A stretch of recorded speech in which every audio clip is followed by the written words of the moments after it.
अब मेरी छोटी बहन के लिए भी ऐसी ताली बजाओगे तो फिर सजा पाओगे।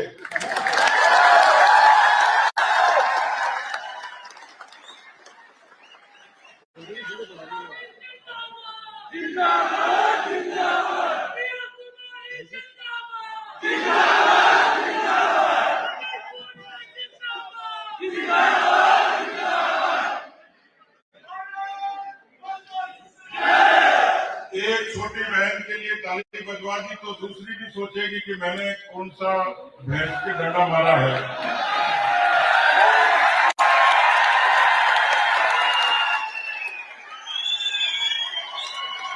बबीता जी के लिए जोरदार ताली।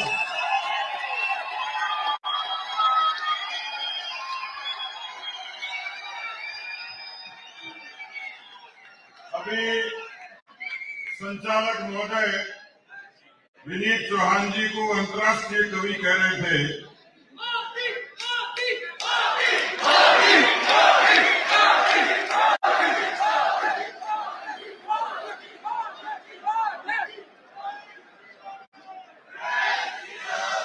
अभी विनीत चौहान जी को संचालक महोदय अंतर्राष्ट्रीय कवि कह रहे थे। हमारे गांव में तो अंतर्राष्ट्रीय उसको कहते हैं जो कुर्ता पजामा लगा के गली में घर में ठाला होता है और मोहल्ले वाले को अंतर्राष्ट्रीय नेता बोलते हैं। अब किस मकसद से का मुझे पता नहीं, लेकिन विनीत चौहान को जब आप सुनेंगे तो आपको वास्तव में लगेगा कि अंतर्राष्ट्रीय से ऊपर कोई कवि हो सकता है तो विनीत चौहान हो सकता है।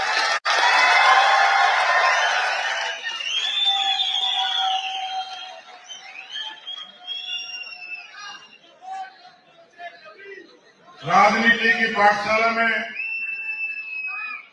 जिन्होंने बहुत संजीदगी से भारतीय जनता पार्टी के दर्शन को सीखा और जो बहुत कम समय में राजस्थान के नौजवानों की आवाज बने, ऐसे मेरे छोटे भाई हिमांशु शर्मा जी के लिए भी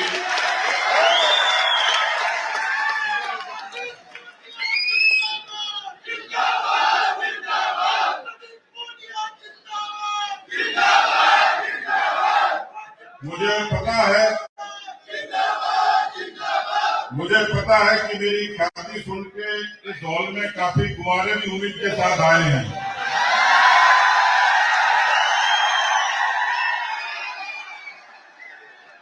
और वो जोर जोर से मेरे नारे लगा रहे हैं।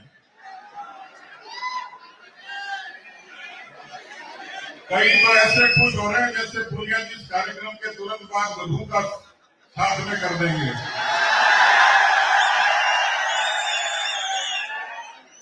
इतनी जल्दबाजी ठीक नहीं है। जो शादीशुदा उनके अनुभव सुन लीजिएगा।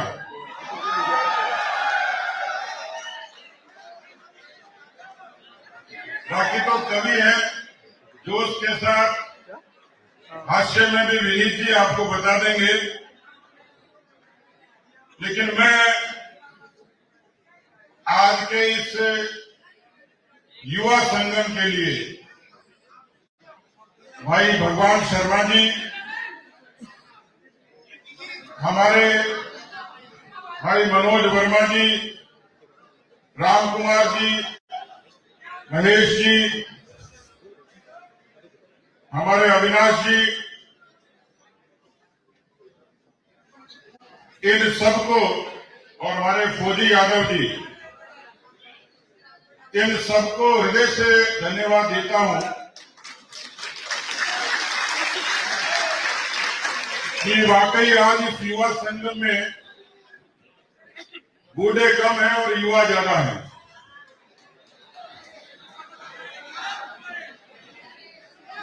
इतने जानदार और शानदार आयोजन के लिए उनको मैं बहुत बहुत धन्यवाद देता हूं। आज उन्होंने केवल मेरा दिल नहीं जीता, ऐसा लगता है कि उन्होंने आमेर का मैदान जीत लिया हो।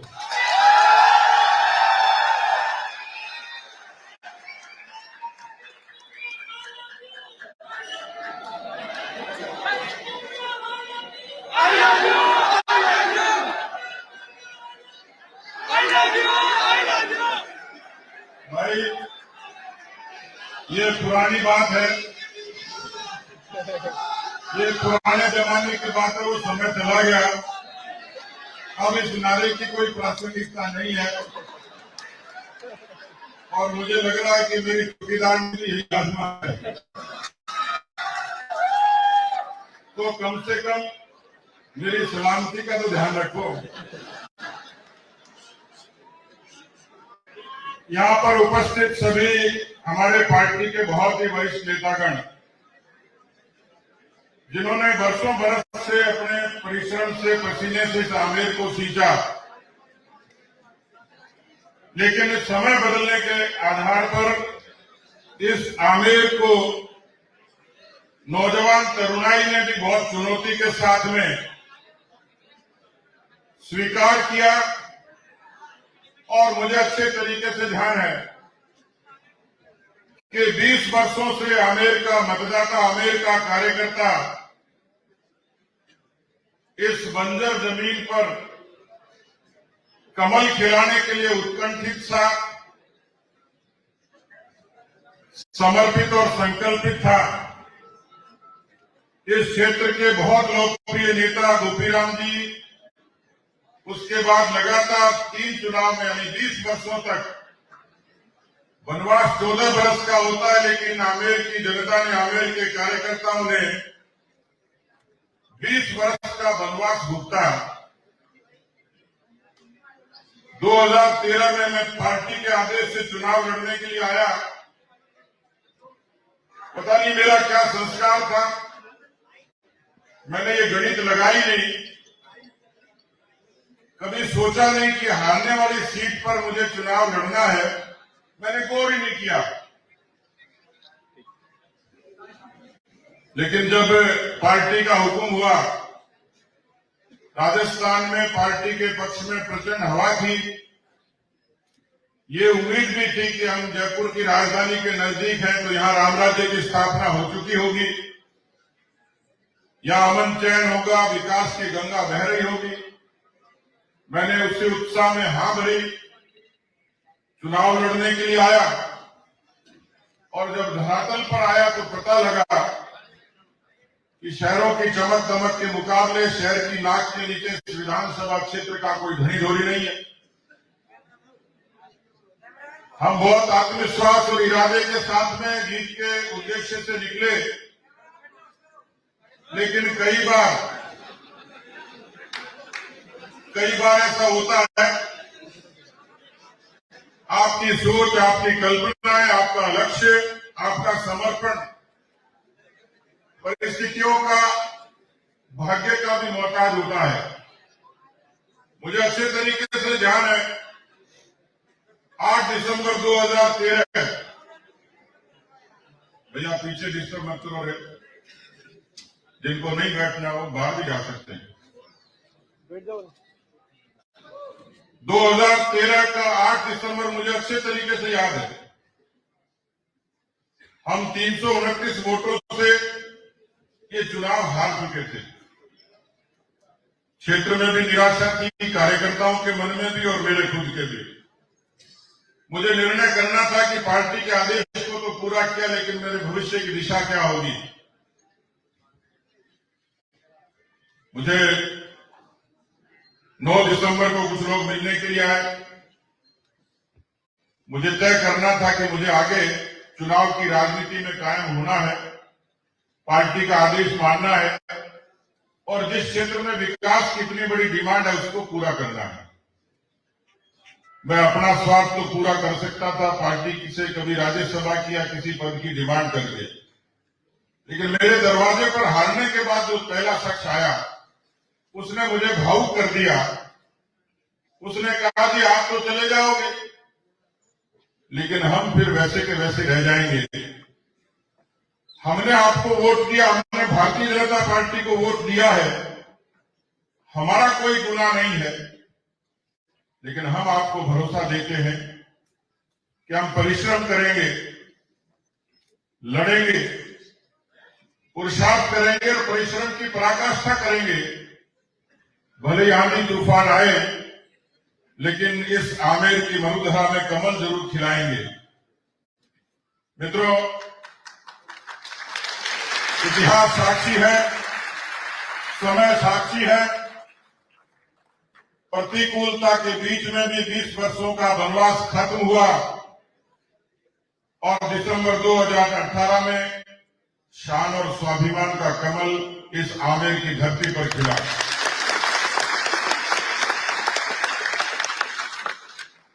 इस कमल को खिलाने में दो शक्तियों का बड़ा योगदान था। मैंने कार्यकर्ता की हैसियत से अपने परिश्रम से जो कर सकता था वो किया, लेकिन मैं आज धन्यवाद देना चाहूंगा। मुझे ध्यान है इस युवा संगम का नाम इसलिए रखा, इस आमेर की मरुधरा में कमल खिलाने में जो सेना के सबसे बड़े सिपाही थे वो भारतीय जनता युवा मोर्चा के कार्यकर्ता थे, जिन्होंने समर्पण के साथ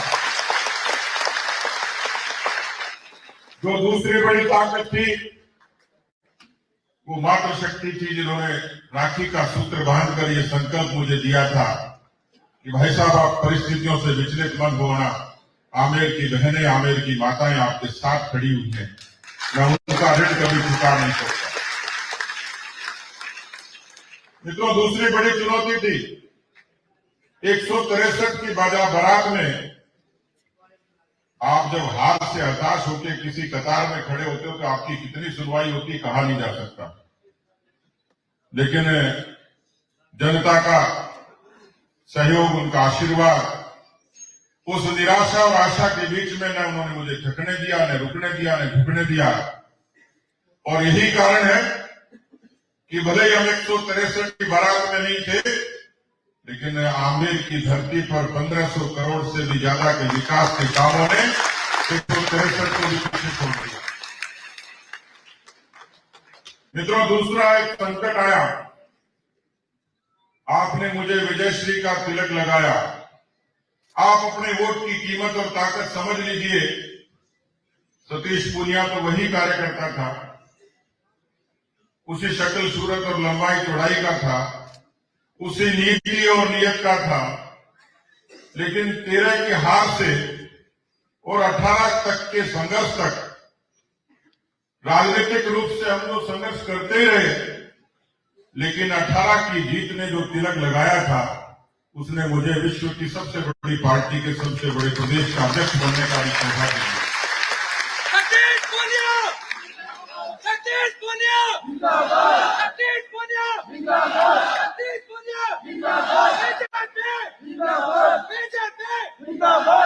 मित्रों, दूसरा संकट कोरोना के रूप में आया और मेरे को लगता है कोई बचा नहीं होगा, पर कोरोना ने जीवन में किसी की सबसे ज्यादा परीक्षा ली, वो था आमेर का विधायक, आपका विधायक। जब नेता ये कहते थे कि कोई भूखा न सोए, सेवा करो, और ये सारी मीटिंग वर्चुअल होती थी, ये सारी मीटिंग्स लैपटॉप की, आईपैड की स्क्रीन पे ही होती थी, तो मैं कई बार सोचता था कि वर्चुअल तरीके से न कोई रोटी खिला सकता, न सेवा कर सकता।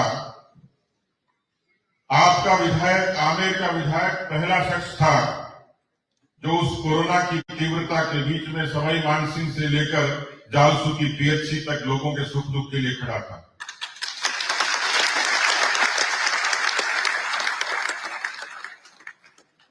मैं तो खड़ा था, लेकिन कोरोना मेरे पीछे पड़ा था।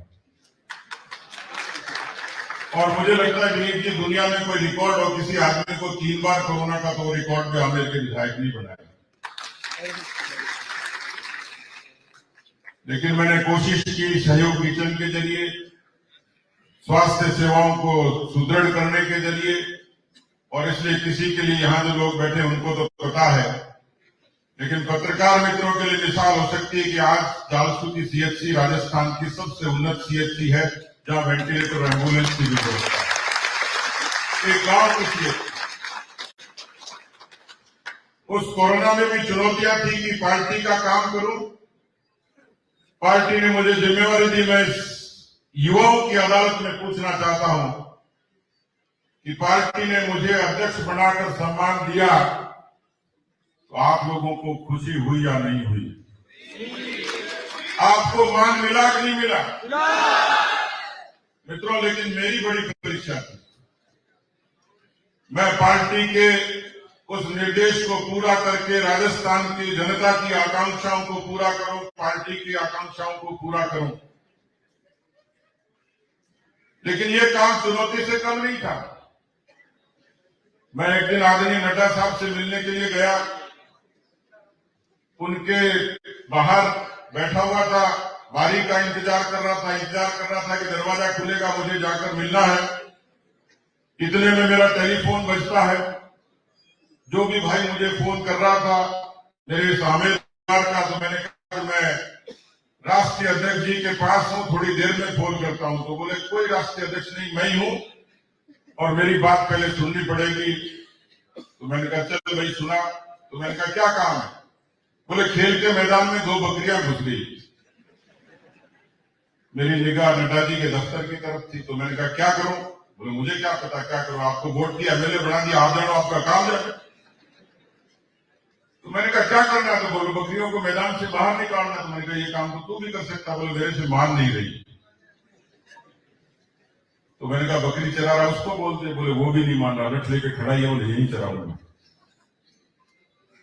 ये जद्दोजहद चल रही थी, मेरी धड़कन बढ़ी हुई थी। मैं नड्डा जी की कमरे की तरफ देख रहा था, कब घंटी बजे, कब नंबर आ जाए। उधर से जो मेरा प्रिय मतदाता, मेरा भाग्य विधाता, मैंने चंदवाजी थाने में फोन किया, 2 सिपाही भेजे, बकरियों को निकलवाया। उसके बाद मैं नड्डा जी से मिला।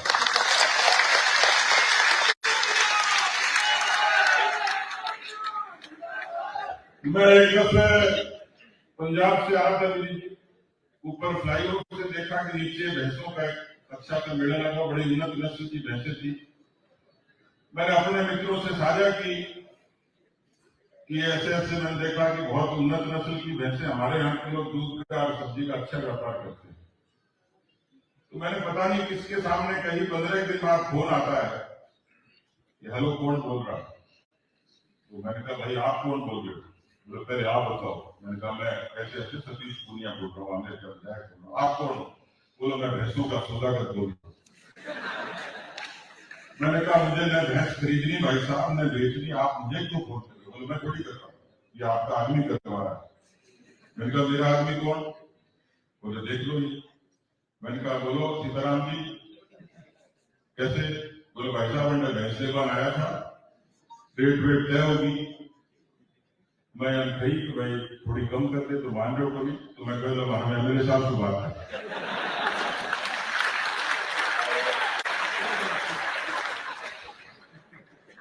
मैंने उसको कहा, मैंने कहा तन्ने लाके देखी सो गई, तेरे को ये रेट कम करनी पड़ेगी। बोले क्यों, दादागिरी है क्या? मैंने कहा बिल्कुल है। पहले तो मेरे आदमी का कॉन्फिडेंस देखो। मेरे का आदमी पंजाब में भैंस खरीदने चला गया पहली बार, आजू बाजू से खरीद सकता था, हौसला देखो, पंजाब से भैंस। दूसरा, एमएलए को फोन करेगा, पहले फोन उठाएगा, तीसरा फोन सुनेगा, और चौथा सौदागर से डायरेक्ट कनेक्ट कराएगा, 5वां रेट कम कराएगा। तो मैंने कहा कम चाहे 100 रुपए कर, लेकिन कम करने पड़ेंगे।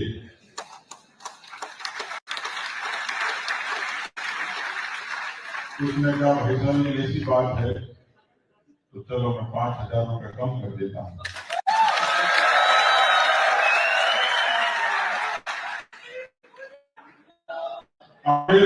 इतना सस्ता है कि रेट भी कम करा सकते, भले जो पार्टी का अध्यक्ष दुनिया कहीं आ जाए। जी मुझे आप थोड़ा कविताओं में प्रेरित करना है।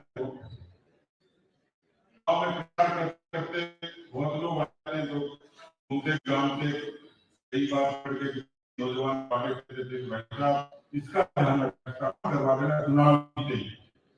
मुझे नहीं इसका क्या को कोई ना करता ही नहीं। आप ये कहो कि कार महल बना दो तो भी कोई मना नहीं कर सकता, हवाई जहाज खुला दो तो कोई नहीं कर सकता। उन नौजवानों को मेरे आगे करते, ऐसे करते करते 14 गांव में 14 नौजवानों को उन्हें आगे कर दिया। मैंने कहा भाई चुनाव जीतते ही 1-2 दिन तो आराम करने देना, थकान उतारने देना, तीसरे दिन फोन कर देना, मैं आपकी मांग पर विचार करूंगा। तीसरे दिन फोन आ गया, मैं हेलो पहचाना क्या? मैंने कहा अब उसमें फोटो आई नहीं थी। नंबर सेव नहीं थे। बोला इतनी जल्दी भूल गया। तो मैंने कहा क्या हुआ? अरे काम बताया तो ना। तो मैंने कहा कौन सा? कमाल, वहां को क्या कर रहा हूं। इसलिए मैंने कहा इन कुमारों को मेरे से उम्मीद है। 14 एप्लीकेशन पेंडिंग है, उसमें पीठालाल तो आया नहीं होगा, लेकिन वो कई दिन से संघर्ष कर रहा है। आप चाहो तो ऑडियो सुना सकता हूँ, थोड़ा टाइम कम है।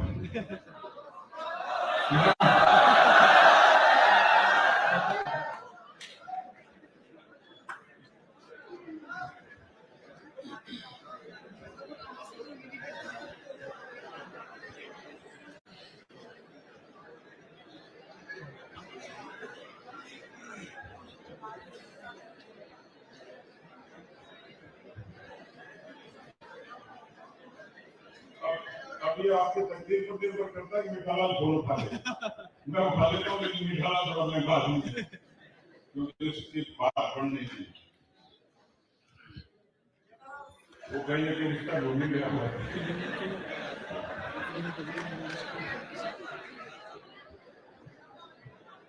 आज तो पक्का कोई बात बननी दिखती है।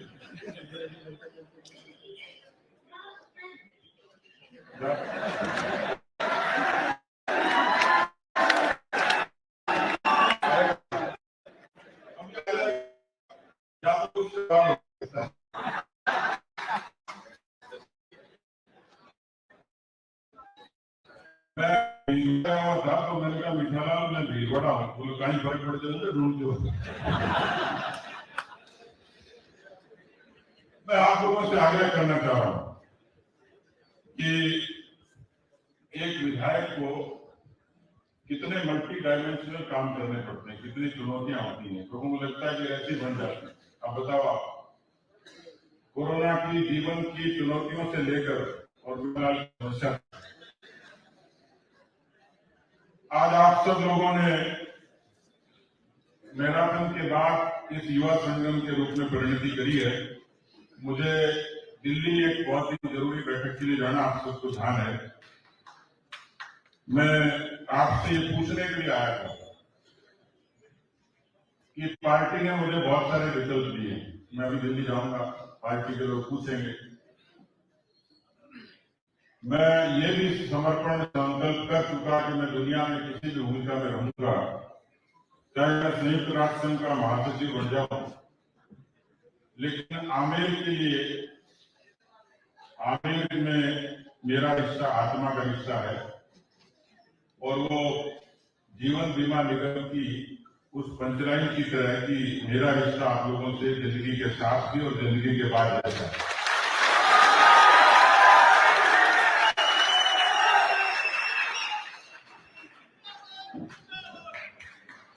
अभी देखिए, राजनीति में मोदी जी ने देश के लिए इतना किया तो कोई मोदी जी के सारे समर्थक भी नहीं, आलोचना करने वाले लोग हैं, पेट में दर्द होने वाले भी हैं, तकलीफ वाले भी हैं, विचार वाले भी हैं। लेकिन देश के यशस्वी प्रधानमंत्री नरेंद्र मोदी जी ने आपके एक वोट से वो कमाल किया, राम मंदिर से लेकर 370 से लेकर जनधन से लेकर उज्ज्वला से लेकर आयुष्मान से लेकर, और केवल इतना नहीं किया, मुझे अच्छे तरीके से ध्यान है 23 अगस्त 2023 जब लोग हसरत से देखकर मोदी जी गंगा में चांद पर टिका दिया।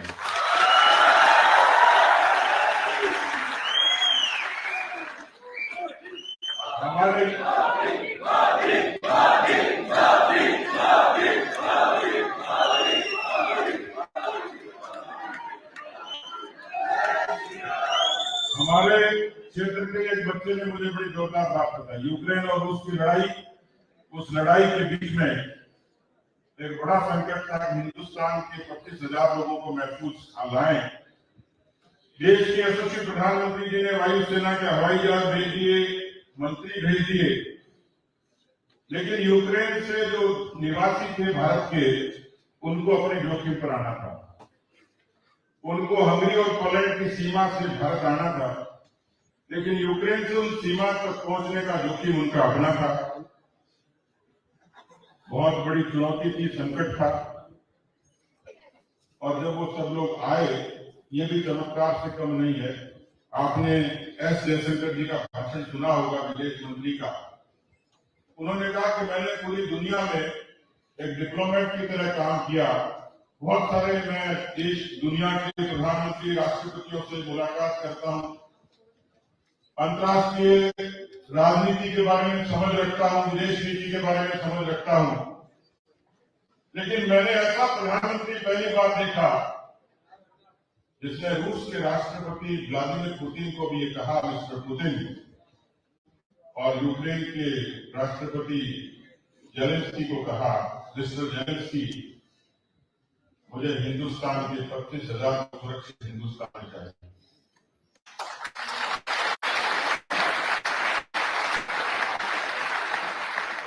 एस जयशंकर ने कहा कि 47 मिनट तक प्रधानमंत्री नरेंद्र मोदी ने, जब तक उन्होंने आश्वस्त नहीं किया, तरीके को नहीं छोड़ा। मित्रों, मैं इससे आगे की जो बात कह रहा हूं वो बात आपको उत्साहित करेगी। मैं उस बच्चे से जब पूछ रहा था कि तुम आए कैसे, उन्होंने कहा हमने सुना कि मोदी जी ने तिरंगे का मान कर दिया, मोदी जी को आजमा लेते हैं, जैसे पूनिया जी को आमिर में आजमाते हैं। तो उन बच्चे ने कहा कि हमने देखा कि जिंदगी दांव पर है। हम बंकर में छुपे हुए थे, एक सफेद कपड़े का टुकड़ा लिया, उसको तिरंगे के रंग से रंगा, उसको लेकर जब यूक्रेन की सड़कों पर निकले तो एक चमत्कार देखा। रूस की बमबारी बंद हो गई, यूक्रेन की गोलीबारी बंद हो गई।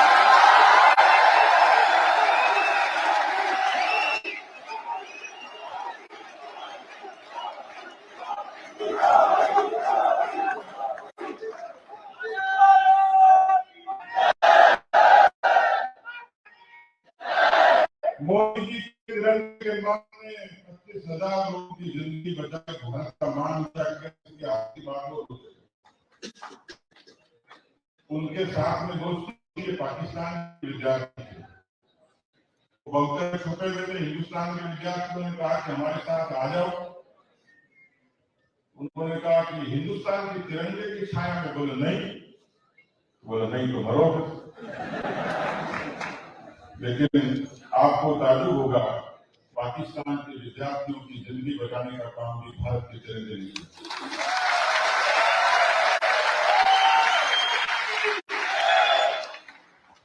मैं अपनी बात को खत्म करूंगा मित्रों, लेकिन मैं जो बात कह रहा था कि युवाओं की इस अदालत में, क्योंकि बुजुर्गों का आशीर्वाद मिलता है, चाहिए, लेकिन व्यवस्था के खिलाफ समाज के लिए कोई लड़ने वाली कोई ताकत है। और केवल यही नहीं, पूरे राजस्थान से लेकर हिंदुस्तान तक 65% युवा आबादी इस हिंदुस्तान का समझ युवा है, चिंतन युवा है, ऊर्जा युवा है, सोच युवा है, उमंग युवा है। और इसलिए मैंने जो कहा कि 18 का परिणाम भी युवाओं की ताकत और ऊर्जा के मुद्दे पर हम लोगों ने यहाँ कमल खिलाया।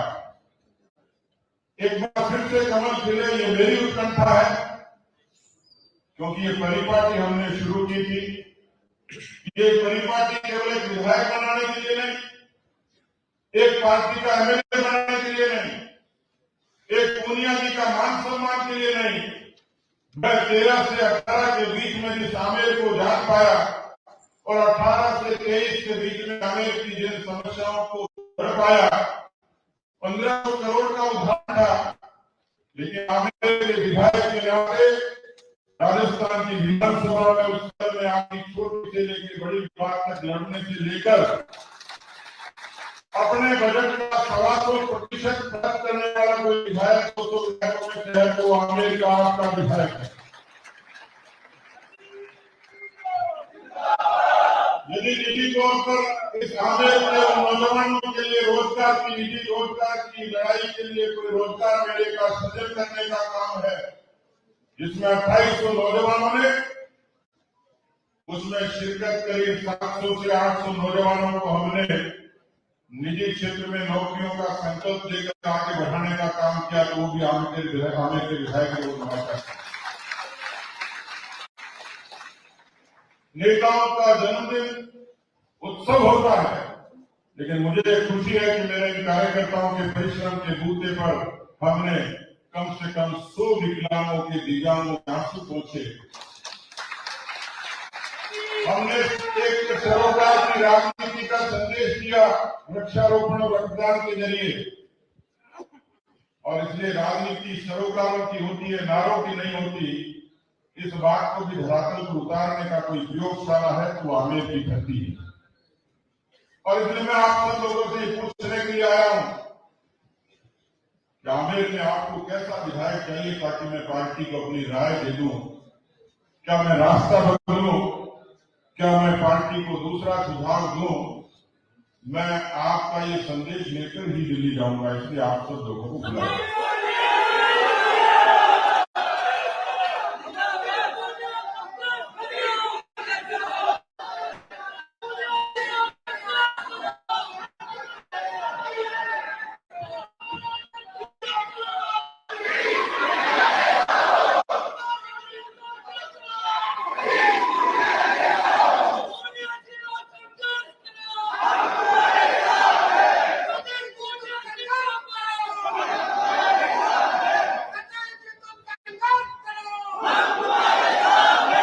मैं अपनी बात को खत्म करने जा रहा हूं। आपकी भावनाएं पता लगती, लेकिन आपके लिए एक चुनौती है। लोकतंत्र में सिर गिने जाते हैं। यहाँ यदि 100-200 लोग होते तो आपकी आवाज को न तो विनीत जी समझते, न बबीता जी, न दिया कुमारी जी, न हिमांशु जी, और न ये मीडिया के भाई। केवल युवा मोर्चे के कुछ मंडलों की इतनी बड़ी संख्या ये तो संकेत कर ही रही है कि आमेर के नौजवान फिर से कमल खिलाने के लिए संकल्पित हैं।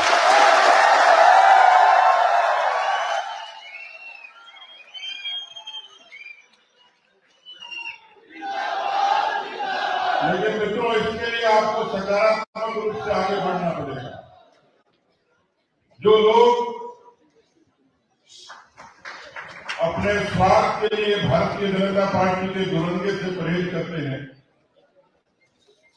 जो लोग विचार से इस पार्टी के खिलाफ हैं, व्यवहार से भी खिलाफ हैं, और जैसे मैंने कहा कि लोकतंत्र में सिर गिने जाते हैं, अब यहाँ छोटे भाई बहनों का समागम है तो मेरे छोटे भाई रामलाल जी भी हमारे बीच में आए।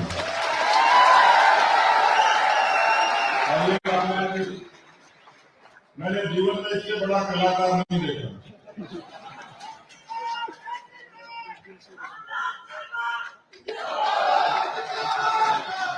अरे नारे लगा तो ढंग से लगाओ ना।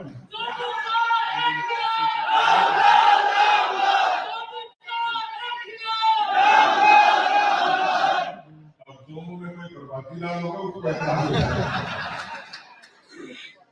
मैं अपनी बात को समाप्त कर रहा हूं क्योंकि मेरी फ्लाइट का समय हो गया। लेकिन मित्रों, मैं आप सब लोगों को ये निवेदन और आग्रह के साथ अपनी बात को वहां रखूंगा।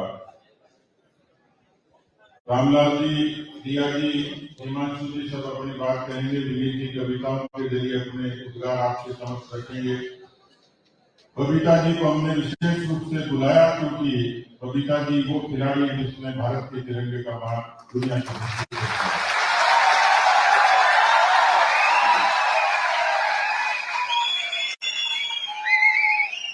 मुझे लगता है कि रोजगार मेले के बाद में, मैराथन के बाद में हमने भविष्य की दिशा तय की है। बबीता जी और दिया जी को बताना चाहता हूं कि मेरे एमएलए कोटे का अधिकांश पैसा प्रायोरिटी पे बच्चियों की टॉयलेट के लिए खर्च होता है। मेरे विधायक कोष का अधिकांश पैसा 50% गर्ल्स स्कूल में खर्च होता है। मेरे विधायक का 50% पैसा शिक्षा पे और उससे ज्यादा स्वास्थ्य पर, ये 3 चीजों पर हमने फोकस किया था। और भविष्य में अभी उसमें हम लोगों ने काफी काम किया है। आने वाले समय हमने आने वाले समय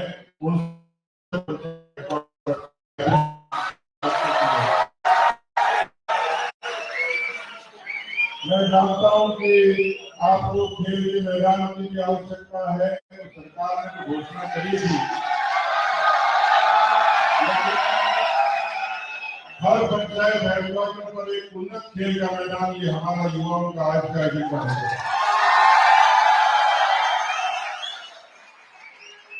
इस बात से बबीता जी ज्यादा खुश हो रही है। मैं जब रोजगार मेला लगाया तो कंपनी के लोगों ने, मैंने रोजगार मेला लगाया तो कंपनी के लोगों ने, वो जो लड़के गए डेमो करने गए तो उनको कहा फॉर्मल पहन के आना। अब वो MA पास था, लेकिन जो तो देखने लगा कि फॉर्मल क्या होता है। अच्छे हैं लेकिन भोले हैं। मैं चाहता हूं कि आमेर का नौजवान शहर के जवानों से आंख मिला के स्वाभिमान के साथ बात करें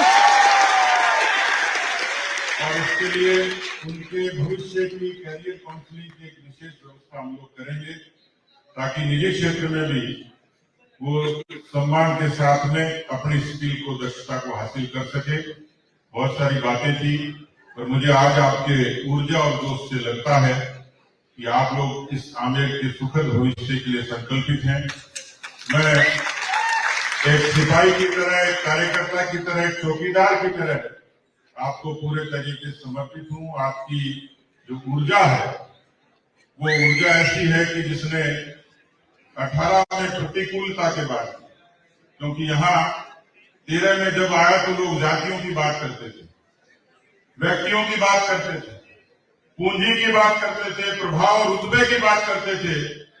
मैं आमेर की जनता को, प्रजा को धन्यवाद दूंगा कि उन्होंने राजनीति के सारे मिथक तोड़े और यहाँ पर जो समूह है वो हर कौम का है, वो देश को समर्पित है, तिरंगे को समर्पित है, भारत को समर्पित है, राजस्थान को समर्पित है और आमेर को समर्पित है। और मैं आपके नारे से समझ पाया कि मोदी जी को भी समर्पित है। इसलिए बाकी बात तो विनीत जी करेंगे, लेकिन मैं आप सब लोगों की ऊर्जा के प्रति इतना ही कह सकता हूं कि आप में वो ताकत है, उन चुनौतियों से लड़ने का मादा है।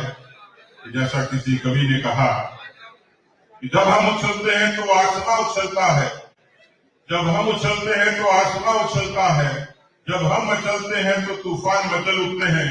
हमें बदलने की कोशिश न कर जमाने, जब हम बदलते हैं तो इतिहास बदल उठते हैं।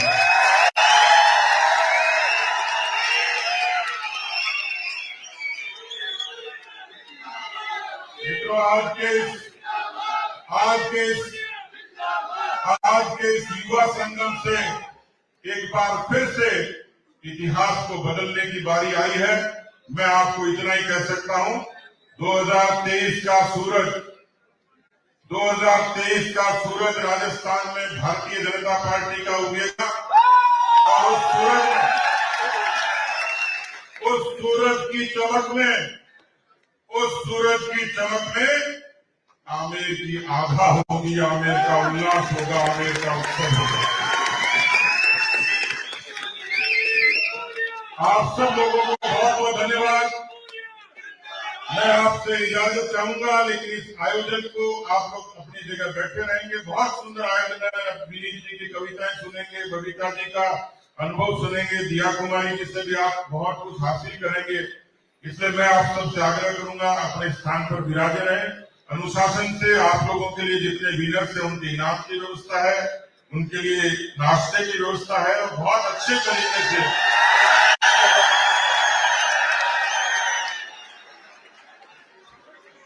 लेकिन मुझे फिर भी नहीं मिला सुबह से। आपको मिलेगा तो आप सुबह के साथ। बहुत बहुत धन्यवाद।